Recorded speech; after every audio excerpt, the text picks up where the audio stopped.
다윗이 쓴 시입니다. 시편 29편은 그때 다윗은 자연의 여러 가지 경미 속에 나타나 있는 하나님의 놀라우신 능력을 찬양하고 있습니다. 여호와의 소리라는 말을 7번 사용하였는데 단순한 반복이 아니라 내성을 하나님의 음성과 동일시하는 것입니다. 요한계시록 10장 1절 내가 또 보니 힘센 다른 천사가 구름을 입고 하늘에서 내려오는데 그 머리 위에 무지개가 있고 그 얼굴은 해 같고 그 발은 불기둥 같으며 아멘. 이처럼 자연 현상을 통하여 하나님을 발견한 시인은 이것을 하나님의 능력과 구원의 역사와 연결시키고 있습니다. 시인이 다윗을 지칭하는 것입니다. 신앙적인 모습은 우리에게 중요한 교훈을 줍니다. 우리 모두는 말씀뿐만 아니라 우리가 접하는 주위의 환경과 사건들을 통하여서도 하나님의 섭리와 오묘하신 뜻을 발견해야 합니다.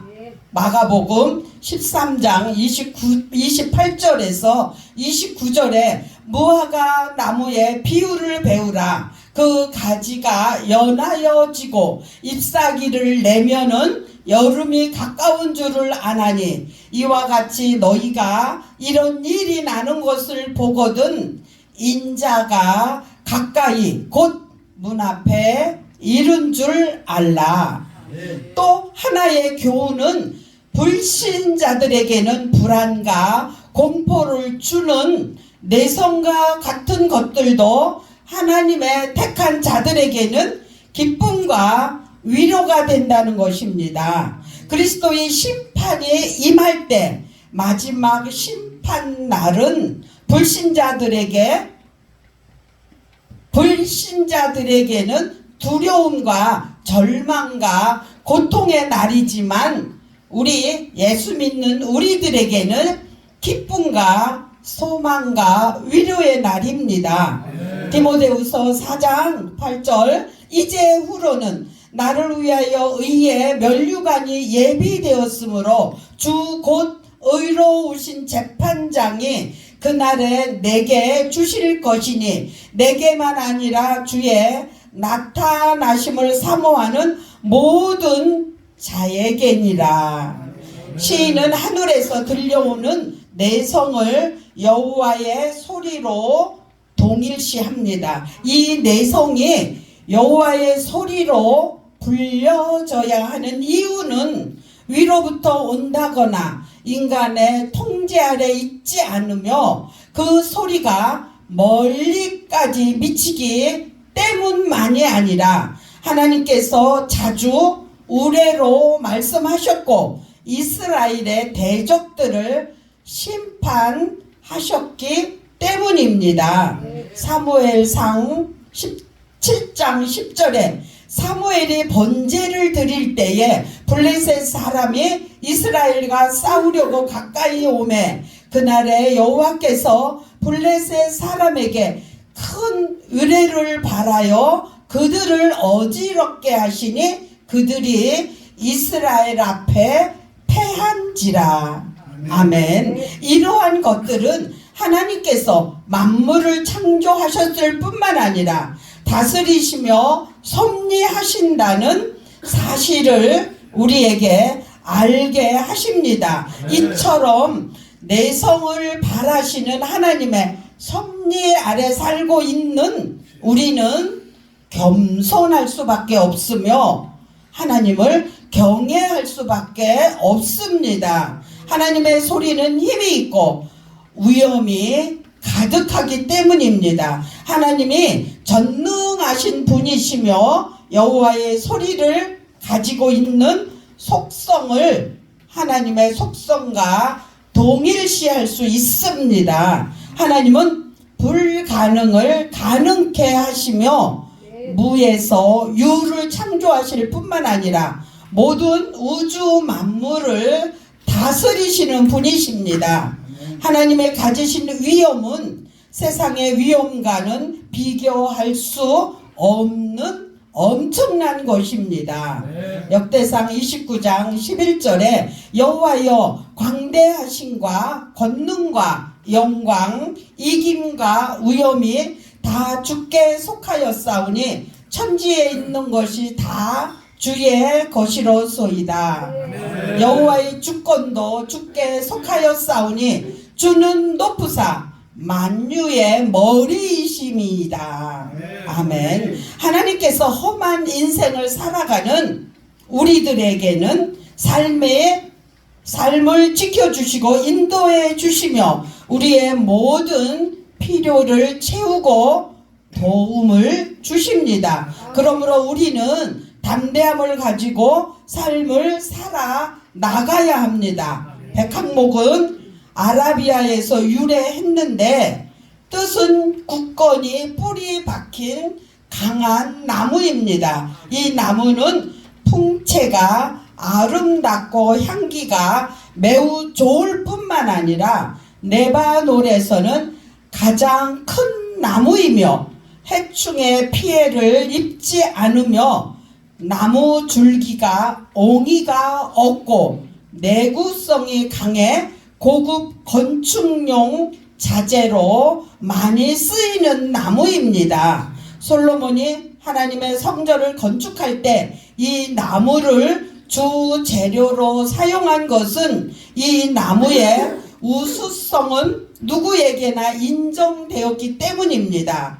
하나님께서는 네바논의 백향목을 꺾어 부수십니다. 이렇게 기록한 말씀은 네바논의 백향목은 성경에 여러 가지 상징적 의미로 사용되었습니다. 이스라엘의 영광, 그리스도의 영광, 의인의 번영, 강대한 나라 등으로 쓰이고 있습니다. 여기서는 하나님 안에서 교만하거나 거만한 사람이나 거만이나 교만은 악한 자들의 두드러진 특징을 말하고 있습니다. 그들은 자신들의 세상적인 권세를 자랑하고 그것을 최고의 목표로 삼는 자들입니다. 이러한 자들을 하나님께서는 네바론의 백항목을 꺾어 부수듯이 쳐서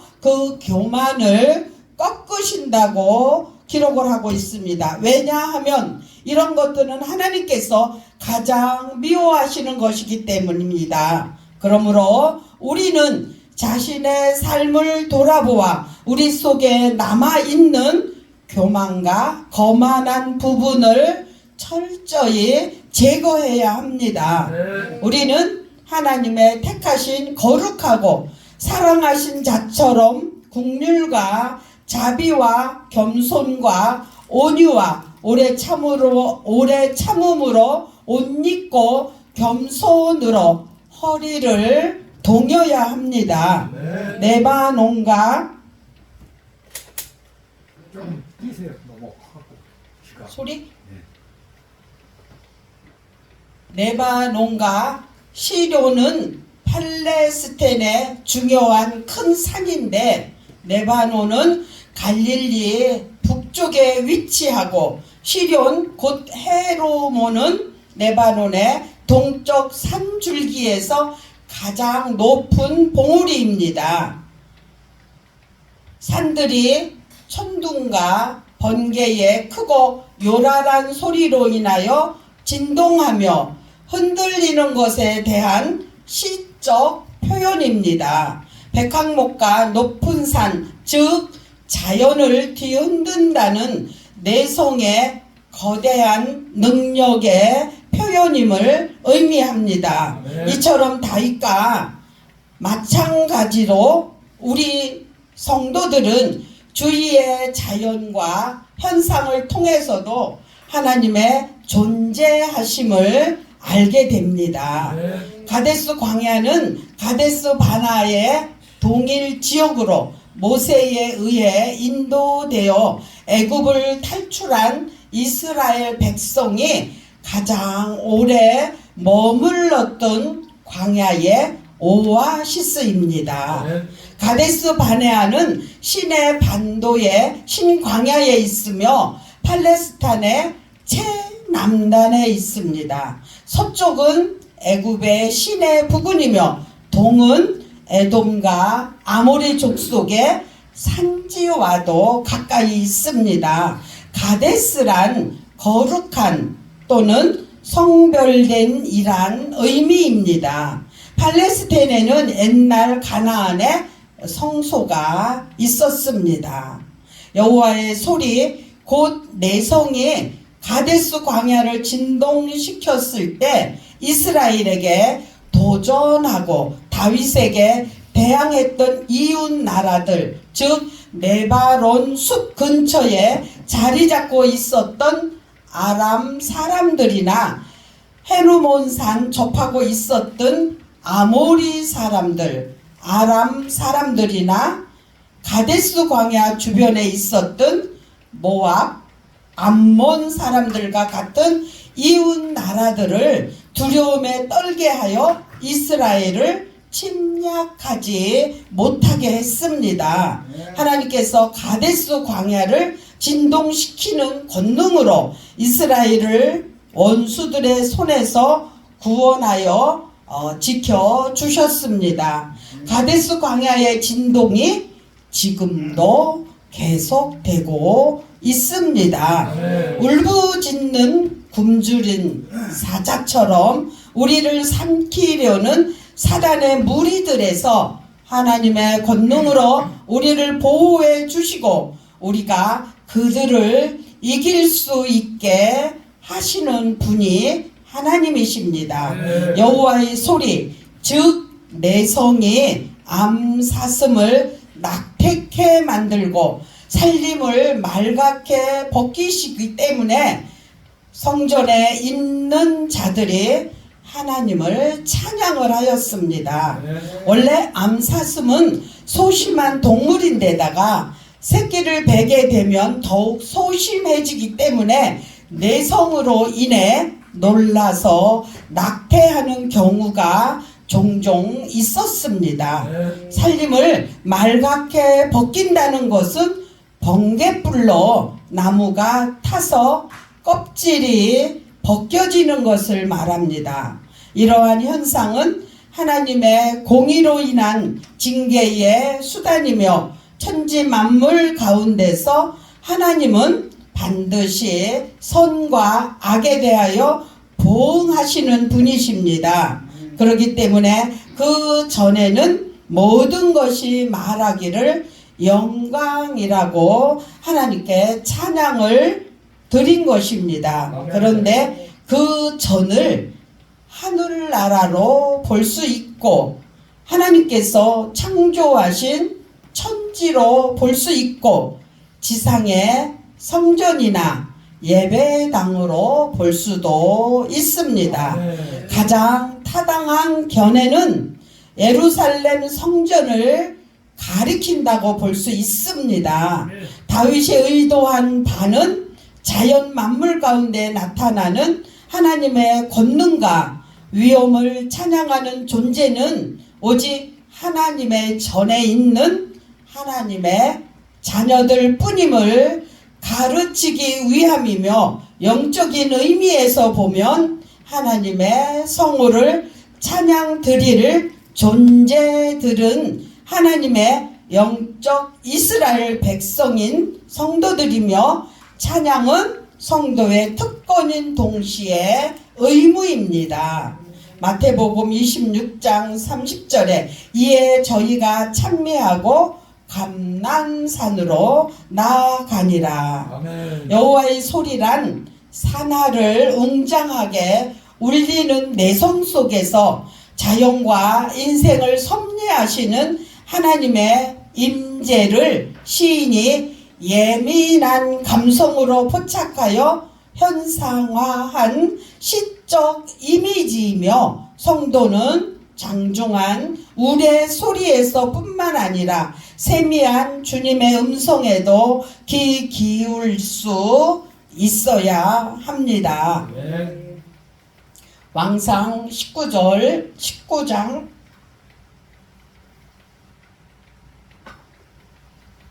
19장 12절에 또 지진 후에 불이 있으나 불 가운데도 여호와께서 계시지 아니하더니 불 후에 세미한 소리가 있는지라.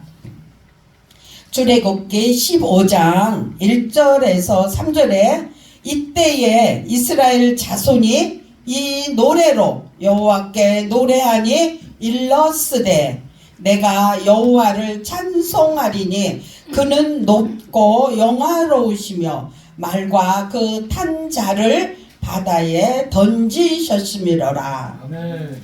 여호와는 나의 힘이요 노래시며 나의 구원이시로다.